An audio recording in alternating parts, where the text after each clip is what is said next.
One thing that you want to feel comfortable when working with functions is this concept of a piecewise function. And a piecewise function takes multiple equations and it places it on a graph with some constraints. And so you'll see here that, I have three different equations. I've underlined those in purple. So three different functions. They are standalone functions, but then they each have some constraints. So that way, when I go to graph these functions, I'm only considering a certain part of their graph. And that allows this whole graph as a whole to still meet the requirements of a function, meaning it still passes the vertical line test. So one thing that you're often asked to do when working with piecewise functions is to evaluate. And so you can see that I've provided you with 4 different evaluation problems here. And so we're going to kind of look through these together. And you can use the graph or you can use the equation. But let's look at the first one, f of -3. So this is asking me to solve the equation when my x value is -3. So let's start by going on the graph. When I go to -3 and I look up and down, the only point for -3 is this green dot that I've made. And you'll notice that's only occurring on one of the functions. -3 is not occurring for this horizontal line at the bottom or this curved function on the right. It's only appearing on that line. So what you want to think about is a piecewise function. Anytime you evaluate, it's only going to meet one of your functions. And I'm actually going to focus on my constraints. And if I look at this constraint right here, x is less than -1. -3 is in fact less than -1. Therefore, this is the only function I would use. And that is the function that we see on the graph. And so I would have -x minus 1. And I could plug in -3. That makes 3 minus 1, which is equal to 2. And sure enough, if I look at this green dot, it is the point -3, +2. When I look at -1, so when I go to -1, I actually see 2 dots. I see an open circle on the x-axis, and then I see this orange dot down here. And so I need to think about, well, which one would I use?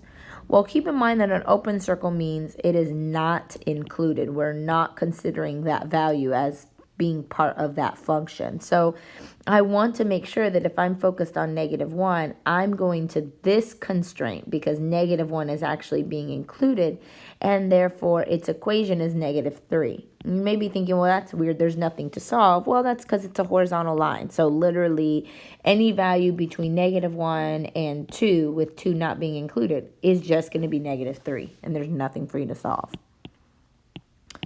Let's go to f of 2. Same thing. I see a closed circle here and I see an open circle, but I know that that open circle means 2 is not being included for that value.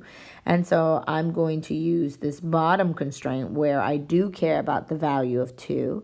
And so the square root of x minus 2, I'm plugging in 2. 2 minus 2 is 0. Square root of 0 is 0. And in fact, my coordinates here are 2, 0.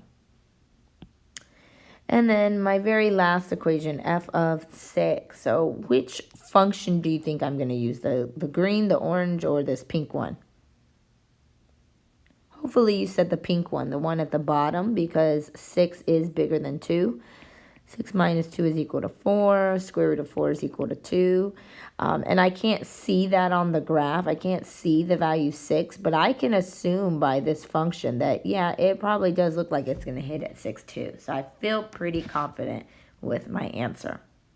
I hope you feel a little better about working with piecewise functions. I do have the solutions for you here algebraically if you'd like to pause the video and look over them a little more. And I have one last example down here, looking at two functions, -3x and -3. I'm just going to throw out a value. What if I asked you to find f of 5? Well, you could go to the x value 5 and look at its corresponding y value, which appears to be 5, -3.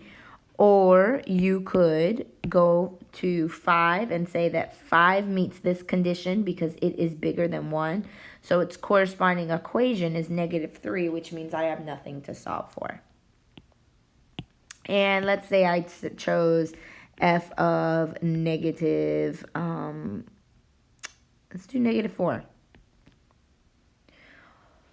Hopefully you would realize that is the top equation, which says negative 3 times x, and I have to plug in negative 4, and I get a corresponding value of 12.